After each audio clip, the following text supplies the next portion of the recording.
Victory Monday. First time I've gotten to say that in a month and a half. How you doing, everybody? It's Mr. Irrelevant. I'm Alex Strouf with you from the Everlight Solar Studio, downtown Madison. Lots to get into about the Packers' victory, 20-3 over the Los Angeles Rams yesterday at Lambeau Field. The first time the Packers are winners since September 24th. Now 3-5 on the season. An ugly 3-5, but a win is a win against a bad team, and they finally got the job done against a bad team.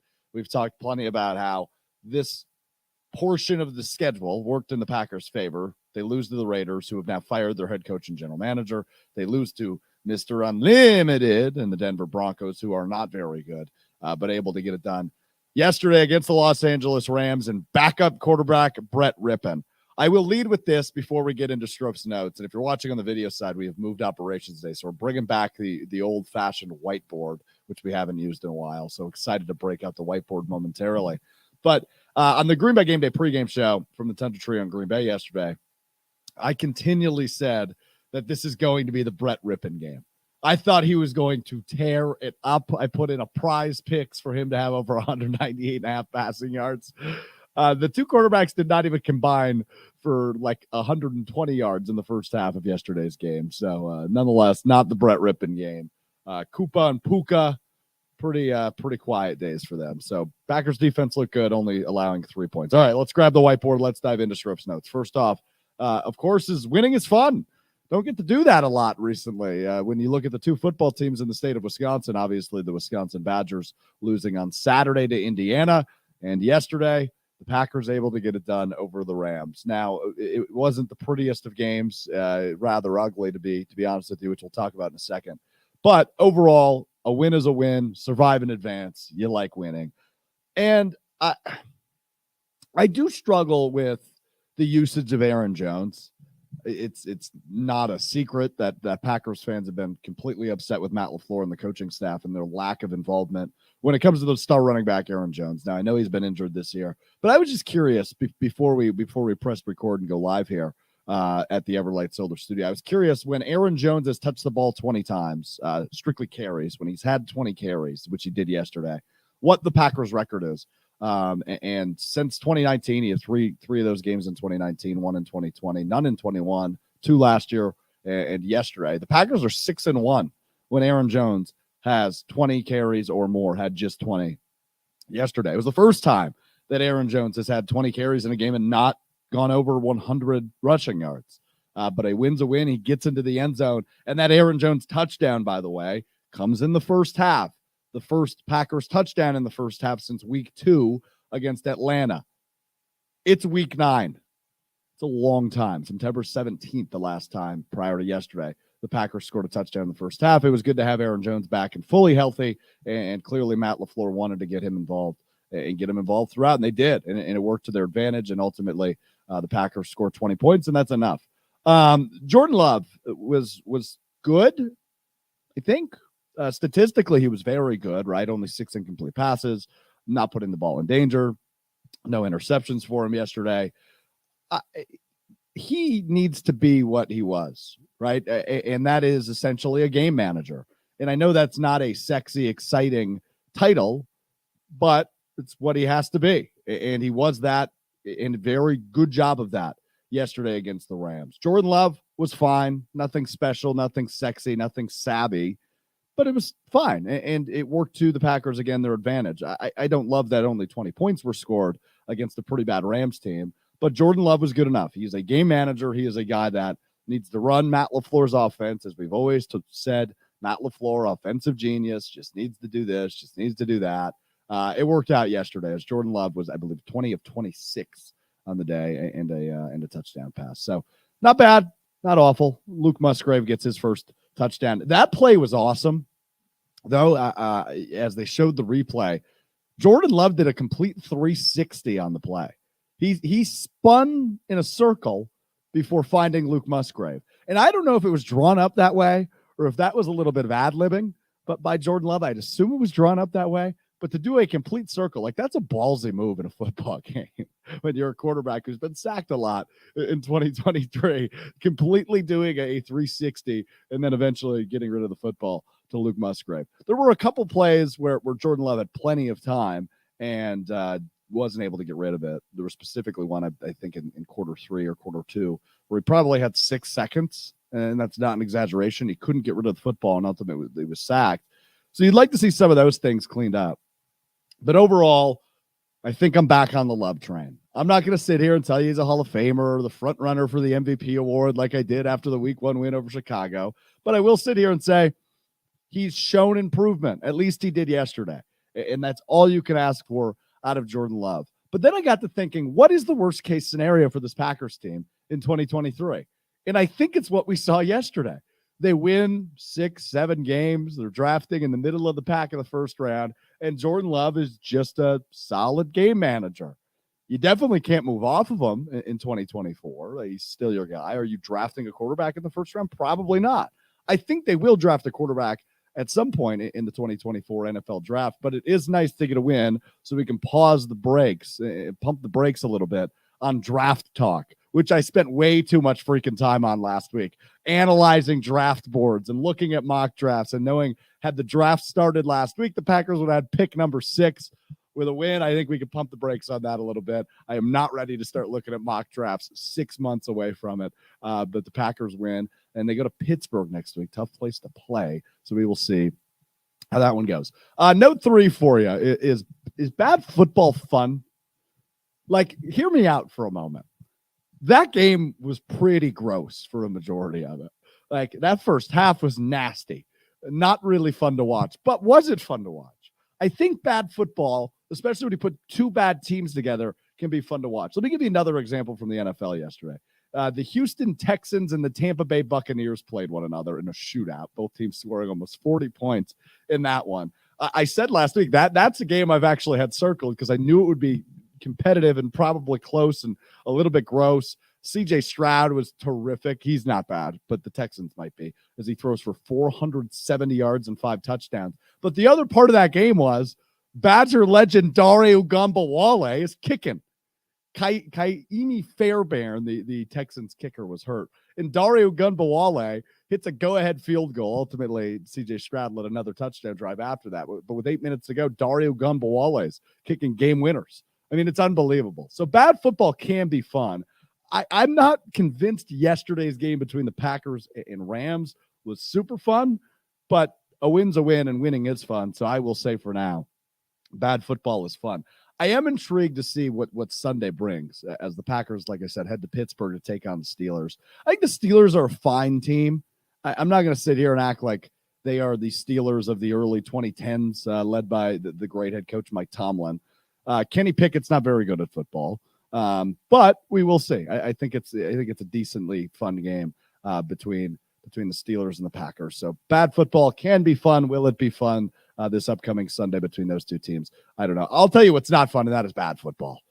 And oh boy, did we watch that on Saturday as the Wisconsin Badgers fall to Indiana. I'm not going to give you much analysis on that. I'll wait until Brad Nortman, by the way, 6-year NFL vet, former Badger, going to join us momentarily to break it down a little bit more, and we'll talk Jordan Love and all the in-betweens on that with Brad Nortman here in a minute. But Saturday was really bad football. I don't even know what to say about that one. That is a game the Badgers absolutely should not have lost. Braden Locke, who we were all excited about, the redshirt freshman quarterback who's made the last few starts for the Badgers with Tanner Mordecai out with a broken hand. I don't think we're very excited about him after what happened on Saturday. Everything was bad. So we will see. Tanner Mordecai, by the way, questionable entering that game. So I would assume he'll be back within the next couple of weeks. Last thing on the Badgers, now I got to tell you a story from the establishment I was at yesterday. So it just got announced right before the show today that the Badgers-Nebraska game in a couple of weeks is going to be a 6:30 p.m. kickoff. Yeah, I agree, Hunter Vaughn. That game's going to stink. And they're putting it on a national spotlight at 6:30 p.m. here at Camp Randall Stadium up the road. I don't really know what to make of that. I think I kind of like it. I'm not going to lie to you. Like, yeah, the idea of it is disgusting. 2 really bad teams. 6:30 p.m. kickoff. But I kind of like the idea of it. Last home game, it's senior night for the Badgers. It's a trophy game, right, Hunter? Nebraska, Wisconsin? The Freedom Trophy. Thank you. Yeah, and this is the last time that they're playing because they usually play every year. This is the last time they're playing for a couple of years. So Freedom Trophy revenge game under the lights. Last Randall Stadium. I think I can talk myself into that being a 6:30 p.m. kickoff. All right, Brad Nortman will join us in a minute, but I do want to tell a story from the establishment I was at yesterday. I was in the wonderful city of Valders, Wisconsin yesterday, of all places in the world. Yeah, I was in Valders, Wisconsin, and they do this thing at the bar I was at where everybody gets a ticket, and anytime there was a score in the game, they give you a Packers helmet, like a crappy Halloween costume Packers helmet that you have to wear. But if your ticket is selected, you have it until the next score. And while you have the helmet on, you drink for free. Two of my buddies I was with got the helmet and got several free drinks out of it. I was not as lucky as they were, but yeah, fun game. I like that idea at a local little hole in the wall. So that's what I did yesterday. Go Pack, go! Big win for the Packers. All right, Brad Nortman joining us next. It's Mr. Irrelevant. I'm Alex Strouf. Our conversation with our friend Brad Nortman brought to you by my friends at Door County Distillery, locally produced, handcrafted, and award-winning spirits made locally in beautiful Door County, Wisconsin, Carlsville to be exact. Nice little town, great distillery. If you're ever heading up that area, make sure you check it out, do the tour, do the tastings. But if you're not, Door County is right here, baby. Check out their website, doorcountydistillery.com, to find the retailer nearest you, whether it's the gin, whether it's the vodka, whether it's the Rock Island rum, the cherry brandy to elevate your old-fashioned game. I've been drinking the rye whiskey this week, multiple-time award winner. All of their whiskeys, multiple-time award winners. So you better make the right decision. Check out their website, doorcountydistillery.com. That's doorcountydistillery.com for that huge list of unique cocktail recipes and the retailer nearest you. Let's talk to Brad Nortman. All right, our buddy Brad Nortman in his home office. Oh my goodness, that is such a good look for you. Joins us once again. You're once again wearing Jacksonville Jaguars gear. I'm impressed by your commitment to this bit. Yeah, today is day 22. So 22 of the over-under 77.5 for me wearing issued team gear from either Wisconsin Badgers, Carolina Panthers, Jacksonville Jaguars, or Super Bowl 50. That was also thrown in there. And there was a little bit of controversy on KBN on day like 14 or so. So there was a t-shirt that I got from the Wisconsin Badgers for one of our bowl gifts. I think it was when we played Miami for the Champ Sports Bowl. They gave us a red Adidas t-shirt. No logo, no nothing, just a red Adidas t-shirt. And it was free, had the number 98 on the back to prove that it was indeed an issued gear. So, I mean, Kyle has the under on KBN. Kyle has the under of 77.5. Ben has the over. So Kyle was a little bit concerned that that would not count. Now we have since agreed, we decided that would count. But going forward, there has to be a logo on it. That might be the only non-logo issued gear I have. See, I was going to actually take their side on that one, but with the number 98 on the back, I feel like it's fair game because that proves that it's team issued, right? Your college numbers on the back of the certificate. Had it not been, I would have gone with I don't think that counts. But with your number on, I think I'm okay with it. I had to pull up a picture from Facebook of that bowl trip to prove, like, yes, this is me and everyone else wearing it. This is exactly what we would be doing. But day 22 of somewhere in the 70s, 80s. And if I blow through the over-under, I'm just going to keep on wearing until everything is gone. Because there are some strange things that were particular to the, early 2010s that are now kind of funny for me to have to wear. Would you like to elaborate on that? Well, you saw me at Smart Spaces, right? I was wearing a Carolina Panthers logo. And when I was doing an offsite KBN, or a polo that was Carolina Panthers, and it was just vintage 2012, right? You got different colored sleeves against the body, against the collar. Everything about it shouted like Rory McIlroy, #1, his first U.S. Open when he was wearing a shirt like that. So I got some oversized polos. I've got some. I've got like a windbreaker. Ooh. Quarter zip t-shirt. Like I don't know. I think they were just like throwing stuff at us. Like we need to empty out all the old stuff.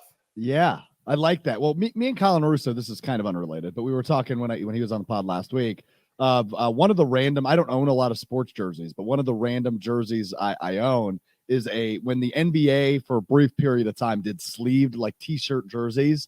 I have a Kevin Garnett Brooklyn Nets t-shirt jersey. It's an actual jersey, but with sleeves. A dude gave it to me in the dorms. He had 2 of them for some reason, so he just gave it to me. I think the tag is still on it. I don't think I've worn it because I don't know when the right opportunity to wear a Kevin Garnett sleeved jersey is from the Brooklyn Nets, which everybody obviously remembers Kevin Garnett as a Brooklyn Net great and definitely not a Timberwolf or a Celtic. So yeah, I mean, I like the mid 2010s vibes that you're going to have to bust out over the course of the next couple weeks. Now, you can't repeat any shirts or anything? No repeats. So there is an area of my closet where, like, for instance, I'm going to wear this t-shirt. It's going to get washed, and I'm going to fold it up, and I'm going to put it in the corner. And now these clothes are getting stacked. And it used to be like here or there. Now the stack is, I mean, think about it. It's 21. I've with the warmer weather, I've only worn t-shirts. I'm trying to blow through all my t-shirts before the winter arrives. So now you've got 22 t-shirts. That thing is going to be to my hip at some point. Like that stack of clothes is going to really rise. It's already starting to gain ground in my closet. So you didn't really play, at least in the NFL, you didn't play in cold climates, right? You played in Jacksonville and Carolina. So do you have a lot of like sweatshirts and warmer or colder weather gear from Jacksonville or Carolina? They still give you all the cold weather gear because inevitably too, you play a road game that's cold, and even just one of them, they just unleash all the different cold weather gear. So I do have quite a bit of those. That will be, I actually did a quick, like I can look at my closet and you try to count them really quick. There's a lot of sweatshirts. There's a lot of sweatshirts coming. So again, I'm trying to empty the tank. On even the t-shirts, there are some t-shirts like this feels like it's from year 1999. Not there's one particular bowl t-shirt for my first bowl. We played Florida State Champ Sports Bowl, and they've got like the 2 helmets facing one another. Champ Sports Bowl. It looks like it is from 1999. Even the way it fits. There must have been a big leap forward in fashion and apparel somewhere around the year 2015, 2016, because that's when I feel like my clothes really start to modernize. Yeah. What did you say it was 77.5 is the line? Yeah. I don't own 77 pieces of clothing. Total? Probably not. I mean, are we counting like boxers and socks here? What? Are we counting boxers and socks, or are we just talking like pants and shirts? No, not even pants, Strouf. This is just upper body. I do not own 77 pieces of upper body clothing. No shot. I'm wearing 3 of them right now. I got an undershirt on. I got a button up on. I got a vest on. That's 3 of like my. We're probably in the 40s if I had to guess. And this is how all this started, right? Is because I would show up to the show, and maybe half the time I would wear something Jaguar, something Badgers, right. and the guys were giving me a hard time. Like, you're just trying to let everybody know that you were a player. And I'm like, look, 1, maybe 2, 2, this is like most of my wardrobe. Like, what do you want me to do? If you had told me to get rid of it and then buy all new stuff, we're talking like $5,000 worth of just like generic t-shirts and sweatshirts. I'm not going to do that. I'm not going to do that. So this is almost proof. That's why I want the over. I want the over. Now I'm not going to do anything to try to push it to the over. I'm just going to wear the shirt and put it away and no repeats. But I'm thinking I'm going to get the over, and I want the over to prove that I'm not. I want the over too, because that takes ridiculous dedication. So I'm impressed, and I hope we get to like day 76 and you're running out of things to wear, and it comes down to the wire. All right. So before we dive into I used my notebook here, or my whiteboard, and I wrote BAD in all capital letters and then GERS, Badgers. We'll talk about them momentarily. But I was listening to Unsportsmanlike on ESPN Radio this morning. Evan Cohen was on the show last week. And Chris Canny won a Super Bowl with the New York Giants, wore number 99. And he was talking about how much he hates kickers, which obviously I knew you wouldn't appreciate. But your guy, Graham Gano, your former teammate, got hurt. So the Giants have been trying out kickers. And they brought in the former Cleveland Brown, Cade York. And he was wearing the jersey number 99 during his tryout in the NFL as a kicker. You wore 98 in college. You did not wear 98 in the NFL. But my question is, had you been able to wear 98 in the NFL, would you have? No. Great question, but no. That is an inherited. I just showed up my first day of like summer workouts.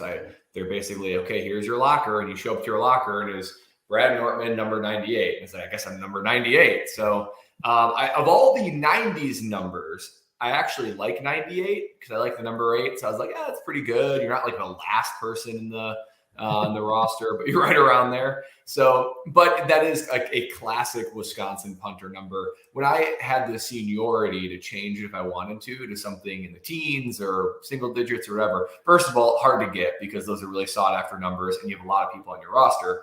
But I was like, you know what? This is me. I like 98. I'll take it. But then going to the NFL, no, I would not have taken 98. That's the same thing though. I got drafted by Carolina. And then a week later, they like tweeted out who the draft pick was and their number. And then like or it was like an article or something. Somehow my dad saw it and he texted me and he's like, they just had an article about who the rookies are and what their numbers are going to be. And they gave you 8. I was like, okay, I guess I'm 8. I'll take it. So I've inherited most of these numbers, but I'll definitely take them. But no, they didn't ask me, do you want to stick with 98? And I would have said, no, give me a single digit, please. Okay, that's fair enough. But now I'm blown away. I didn't realize there was not especially in the NFL. You're a draft pick. I figured there'd be a selection process, right? Like we have 4 and 8 and 17 available, Brad, in terms of punter numbers. Which one would you like? It just got assigned to you? It got assigned to me. I think now in Jacksonville, they did ask me, they're like, what number do you want? But the reality is there's not as many choices as you think. I showed up and I said, okay, Jacksonville, great. Give me number 8, like just as Carolina. And they said, hey, sorry, we don't give out number 8. We've quietly, unofficially retired that as Mark Brunell's number. So I said, okay, cool, no problem. But then they say, okay, then we got 3, 6, and 9. Those are the numbers that you can take. And I went with 3. But even for the Carolina roster, it was Cam Newton was number 1, Jimmy Clausen was number 2. We had Olindo Mare was 10. We had another kicker that was 7. We had another punter that I competed with that was 6. So like before you know it, there's really not a lot of options. Right. And they just said, here you go. Here's number 8. But you would have thought, I think they gave, Luke Kuechly was the first round draft pick. I think they asked him. They didn't ask me, but I think they asked Luke what number he wanted. But you were still like, it's not like you were Mr. Irrelevant, no pun intended, given the name of the show we're on. But you were a 5th round pick, right? 6th round, yeah. 6th round, still not a 7th round pick. You'd think they'd show you some more respect. That's shocking to me. I'm glad we stumbled into this because I figured you selected your number, and I've always wondered how that process works. I imagine it's different by every team, but assigned number 8. Yeah, assigned number 8. But honestly, of all the numbers that I could have chosen, that's the one I would have went with. So it was meant to be. It all worked out. Now, the question would have been, let's say that for whatever reason, Cam went to a different team and they drafted a quarterback and that quarterback wanted number 8. Now, that would have been an interesting decision. I feel like number 1 is a good punter number. And I know Pat McAfee wore 1, but I feel like number 1 is a really strong punter number. If we were breaking down punter numbers in the NFL right now, I would power rank number 1 as number 1. But I actually agree with you. I like the number 1. There's nothing wrong with it. I do feel like there is a bit of a connotation with number 1, though, right? Like I feel like they say, okay, well, you must think highly of yourself. A guy like Chris Canty, who has a weird bone to pick with specialists. I don't quite understand it. I've noticed I think it's rooted in jealousy because of how great the specialist life is compared to the life of a D lineman. But it's just one theory. I think there's a feeling of, okay, this guy thinks quite highly of himself. And I personally could not pull off number 1. I couldn't do it. I'm glad that even my number 3 in Jacksonville was at the top of the roster. So bury me a little bit in the top of the roster. I'm okay with that. Huh. All right. That's Jersey talk with our guy, Brad Nortman here on Mr. Irrelevant. BAD Jers. That was stinky. And Indiana lost to Tom Allen and company. That linebacker that looked terrific, whose name I'm blanking on, won Big Ten Defensive Player of the Week. I mean, like, that's about as ugly as that gets, Brad. What's your gut reaction now? The Badgers 5-4 in the first season under head coach Luke Fickell. Well, it's one of the worst losses the program has had in some time. Even the games that Paul Chryst lost last year and the years before, it was generally to better opponents, right? That was always the complaint, was that, look, the Badgers can beat the bad teams of the Big Ten. Mm-hmm. It's a little bit of a scrum with the middle of the Big Ten, but usually they end up on top, but not in a convincing fashion. And then you just, you're not even on the same level with the Ohio States and Penn States and Michigans of the world, and even Iowa recently. So the fact that you lose to a team like that is it's a really bad situation for this program. And I don't want there to be any like acceptance of that's okay. And I don't think that is going on in the locker room, but just to compare, this team is now 5-4, not nearly what we thought or what we were sold on what this team would be. And my first year in Wisconsin, we were 7-5 in the regular season, right? We ended up going to a bowl game and we lost the bowl game, so we were 7-6. Coach Bielema, who I'm a fan of, I like Coach B. He basically did a Coach Prime before Coach Prime. He looked at all of us in the locker room. He said, me included, all the coaches you see and everyone in this room, everybody will be replaced unless we step up our game. And he's like, and I will replace you. He's like, everybody in this room is now put on notice when we were struggling that year, and I will replace every single one of you if you do not play to the level of Wisconsin standard. And just like straight up. And it was like, whoa. And that was the seed sown for like a 4 or 5 great, or I guess a 4-year run of great Wisconsin football. But it came in a situation where we were looking at ourselves and we were looking at ourselves as a team and like, we stink, we're not playing well. And it wasn't okay. And it wasn't okay to the extent of like, I will threaten you with your jobs and you are gone if this keeps up. So we all needed to raise the level of intensity, urgency, focus, and just play on the field. So a loss like this is really bad. There's no way to sugarcoat it. I hope inside the building, there is some sort of not even tough love, just tough, just like that. Like, you will be gone if you think this is okay for this university. So I don't think this was part of the plan as far as how this would go and how this coaching staff foresaw this game to go, because it's totally inexcusable. And it's kind of a new low for this team. Not so much where I'm starting to doubt this staff and their process, but I don't think it's going to be as easy as we thought. I think they're a lot further than what I hope they would be and what they strive to be. Yeah, I totally tend to agree with you. You listen back to Luke Fickell, like Big Ten Media Days at the end of July, and some of the press conferences he was doing leading into fall camp, and the expectation was championships.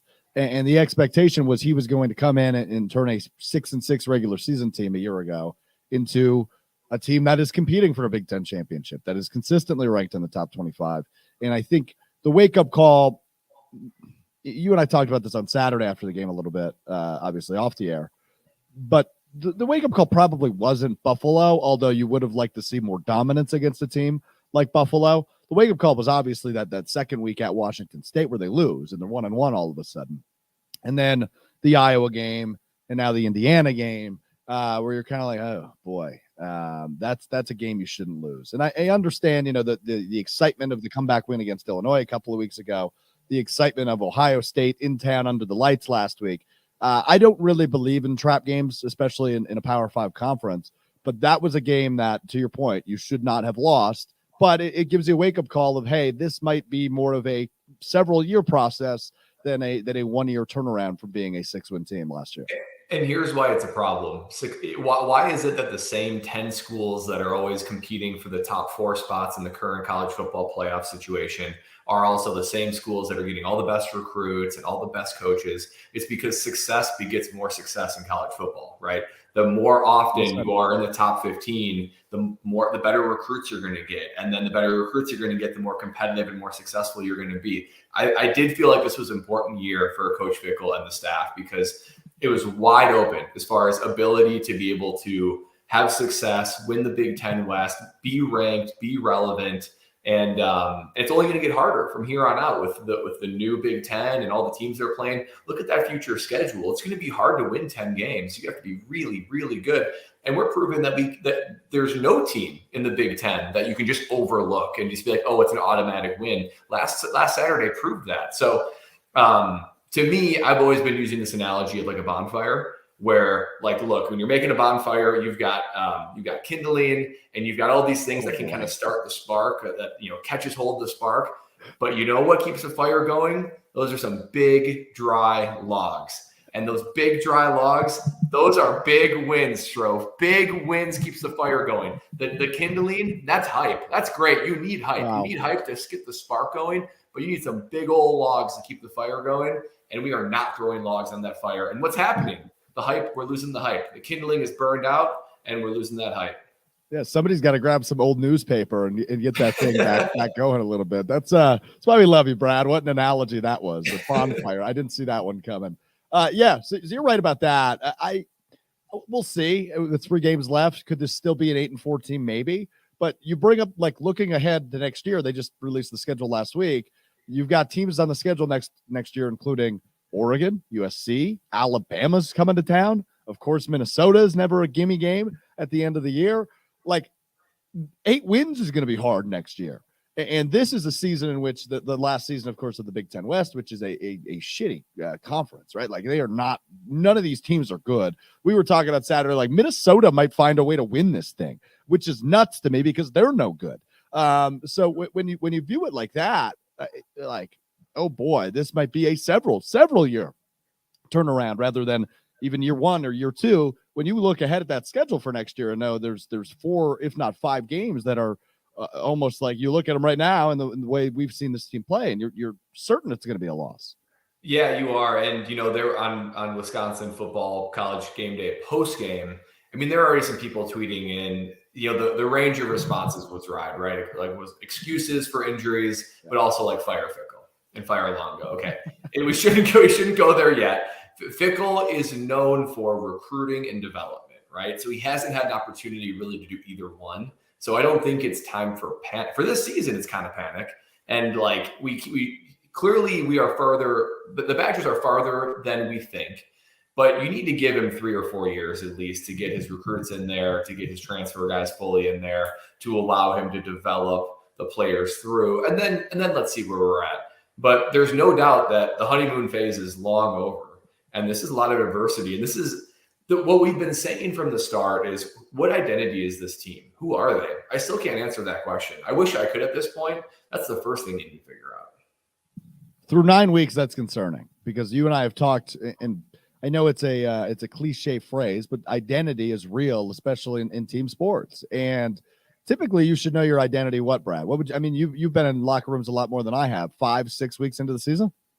Yeah, I would say by mid-October, you should easily know that. It should be so reinforced in the off season, in meetings, all that in the weight room, that everyone should be able to spit it right back out. Like, this is who we are.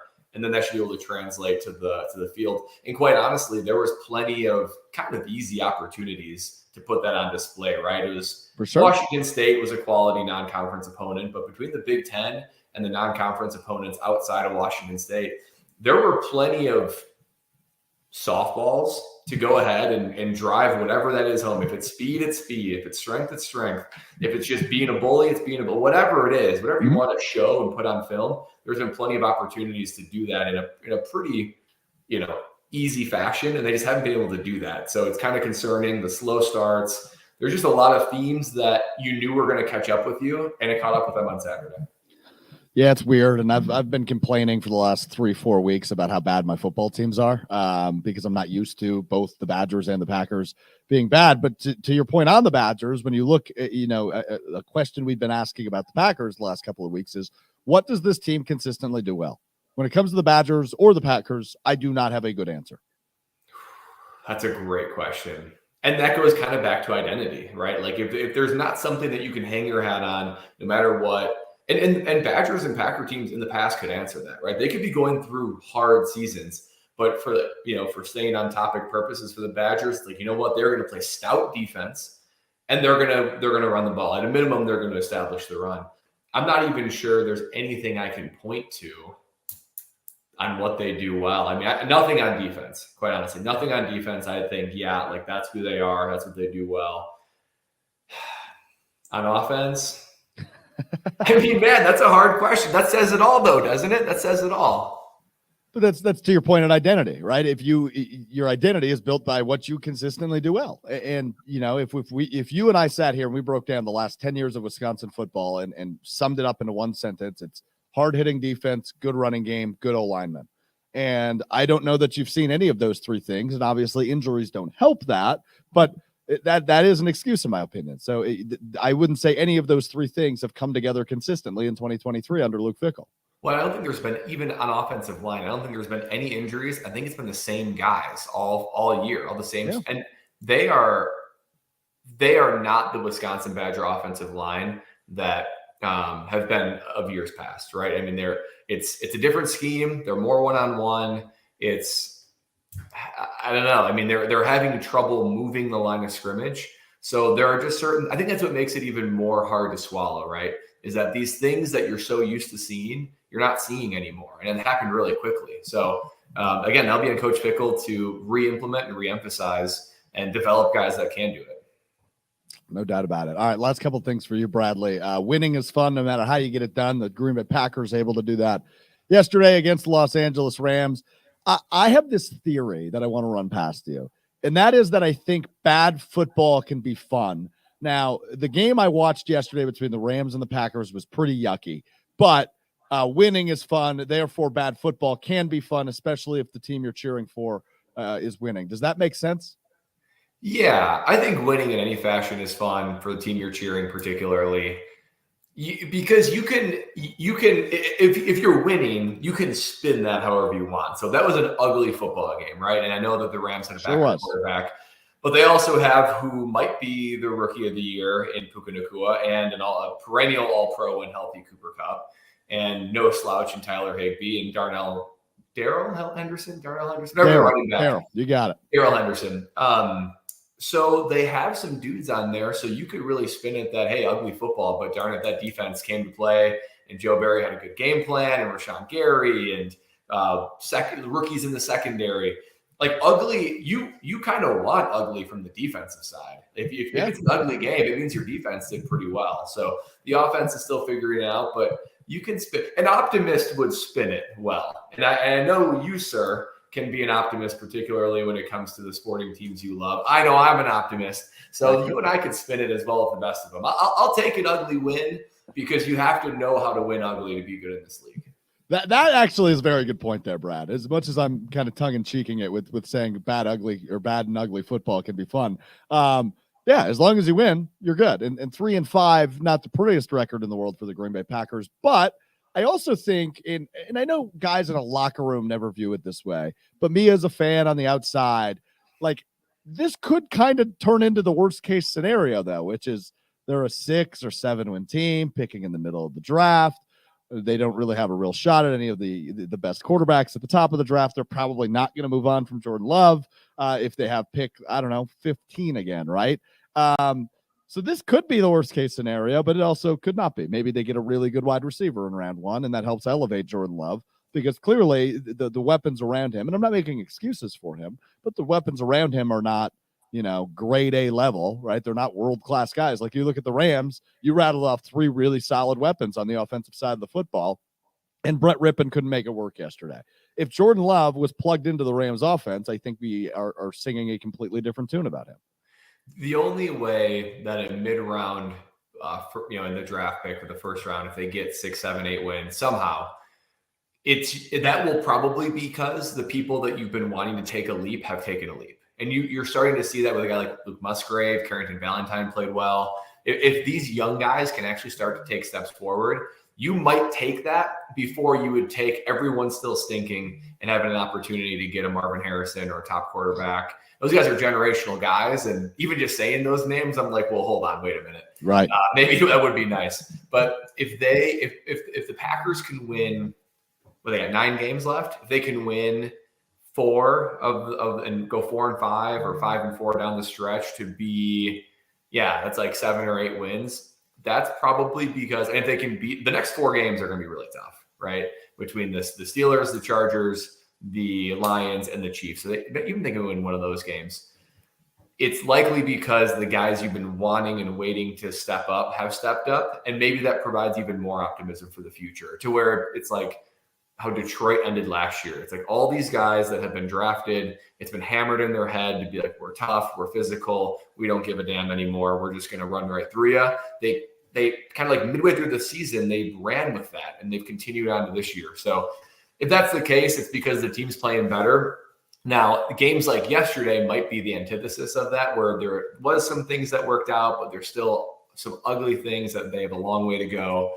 And I don't know. I guess I'm torn on what I'd like to see. Would I like to see them win and just come together as a team, or have a chance to get a generational talent?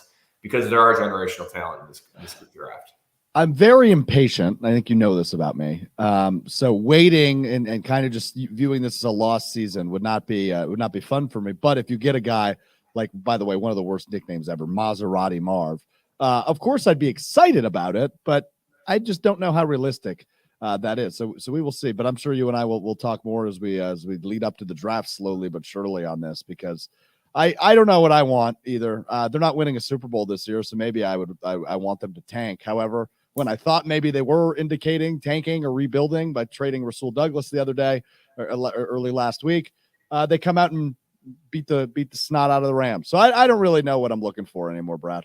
It's a week-to-week league. Sometimes you look at this team and you're like, they are awful. I don't know how they're going to win one game, and it is bleak and it's hopeless in Green Bay. And other times you look at them and say, I think there's something there. So that's what makes football so great. That's what makes living through the ups and downs of the NFL season so great. I will say this, though. When the Packers are bad and the Badgers are bad, based on the standard by which Wisconsin sports fans like to see, it makes the weekends a little bit more painful. It does make I feel you in that sense, to where it's like even if I could just take one of those teams having success, I would sign for that. It would make the weekends a lot more bearable. But hey, a win's a win. It's a victory Monday. I don't get this. The first time I've been able to say that in a month and a half for the Packers, at least. So I'll take it. Always good catching up with you, Bradley. I'm sure we'll talk soon. All right, buddy? Sounds good. Thanks, Trophy. He's the best. Brad Nortman. You can hear my Kyle Bruston Nortman weekdays from 2 to 5 on ESPN Milwaukee, 2 to 4 on ESPN Madison. Also available on YouTube or wherever you get your podcast. Brad Nortman, the 6-year NFL veteran. Ben Bruss, the former Wisconsin Badger men's basketball star, basketball season. And of course, Kyle Wallace. So you're here with me on Green Bay Game Day before every Green Bay game on those stations as well. All right, we will do what Strouf learned. It's college hoops season, so we'll talk a little bit about that. Coming up next, it's Mr. Irrelevant. I'm Alex Strouf. Well, I just mentioned it. It's college hoops season. Make sure you check out my sit-down conversation with Badgers point guard, now a junior, Chucky Hepburn, that available on the ESPN Madison YouTube page. All you got to do, just go on YouTube, search ESPN Madison. It'll be one of the first videos you see as Wisconsin tips off their season tonight against Arkansas State. I really enjoyed my conversation, as always, with the great Chucky Hepburn. Guy's going to be good this year. I think this team's going to be good this year. We will talk about that coming up next as we play What Strouf Learned to wrap up today's episode. All right, let's wrap it up. Time now for What Strouf Learned. You learn something new every day. So did I, and we're going to talk about it. Now, me and Hunter were talking off the air a little bit as the college basketball season tips off tonight. I am very excited, number one. If I had to power rank my fandom for leagues, it would go NFL 1, college basketball 2, college football probably 3, or NBA 3. I don't know. That doesn't matter. Huge college basketball fan. Obviously, I get the opportunity to do some stuff with ESPN Madison and go to a lot of the games and get opportunities like sitting down with Chucky Hepburn. So I am pumped for this basketball season. Obviously, this team returns a ton of people. But I was looking over their schedule, and I guess I just didn't realize this. The stretch between my birthday, which is December 7th next month, from Saturday, December 2nd to Saturday, December 9th. That week stretch, the Badgers play 3 games. On the 2nd at 11:30 a.m. at the Kohl Center, the Badgers host number 5 Marquette. That Tuesday, the 5th, they head to number 4 Michigan State, and then they head to Arizona that upcoming Saturday, the 9th, to play number 12 Arizona. The Badgers have a week stretch to kick off the month of December in which they play 3 teams currently ranked in the top 12.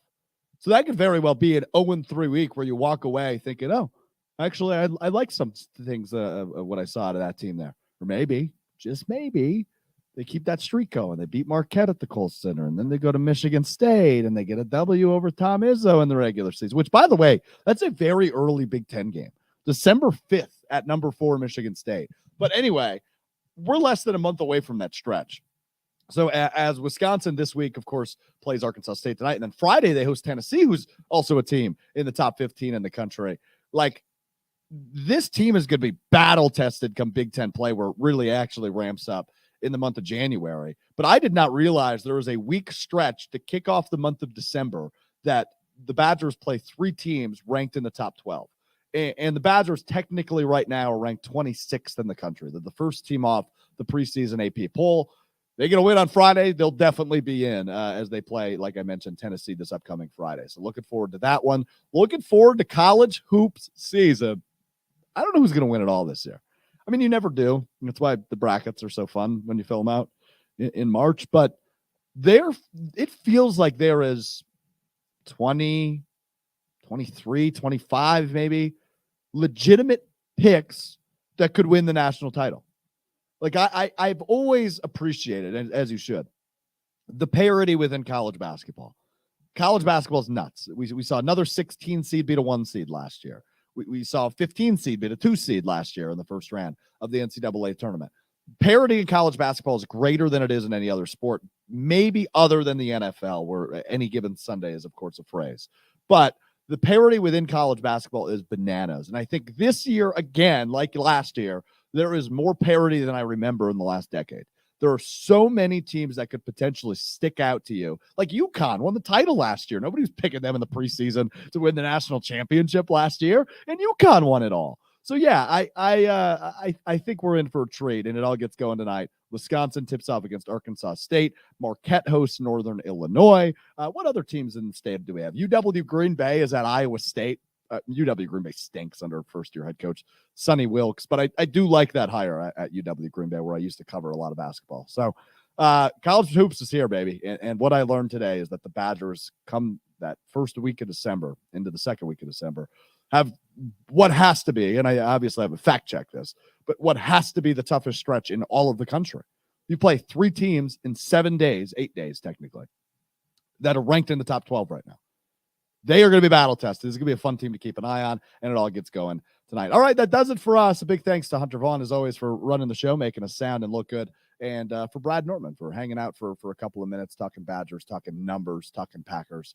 Always great catching up with him. We'll be back with you on Wednesday as we react to the opener for the Wisconsin Badgers, and we talk a little bit more about the Packers, as I always need till Wednesday to kind of take a breath and figure out what the hell this team is, because I still don't know through 8 games and 9 weeks of the NFL season. This has been Mr. Relevant. I'm Alex Strouf. Have a great day.